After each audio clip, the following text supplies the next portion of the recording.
दाजु नमस्ते। नमस्ते। के नाम हजुरको? मेरो खगेन्द्र साई हो मेरो नाम। हजुरलाई के समस्या थियो? मेरो समस्या एक्सिडेन्ट भएर 11 वर्षदेखि स्पाइनल कट इन्जुरीबाट यो खुट्टाहरू दुख्ने समस्याले धेरै समस्या भइरहेको थियो। आज डाक्टर साहबहरूले इन्जेक्सनबाट लगाइदिनु भयो, अहिले एकदमै आनन्द भइरहेछ।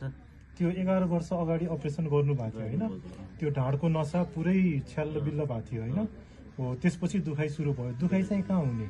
दुखाइ खुट्टाहरूमा, खुट्टामा, दुवै खुट्टामा एकदमै।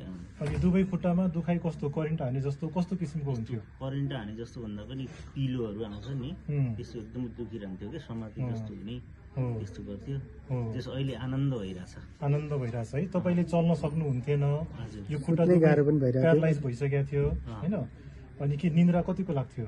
निद्रा त म 11 वर्षसम्म के अरे राम्रोसँग नसुतेको एक रात पनि छैन। बापरे। आज सुत्न सकेला जस्तो छ त? आज सुत्न सकेला जस्तो भइरहेछ। ल धेरै धेरै शुभकामना है, तपाईँलाई ठिक गर्न पाइयो। तपाईँहरू सबैलाई धेरै धेरै धन्यवाद छ। तपाईँहरूलाई पनि दीर्घकालीन कसैलाई छ भने त्यस्तो दुखाइ हाम्रो डाक्टर साहब वीर अस्पतालमा आउनु होला, एकदमै राम्रो उपचार हुँदो रहेछ।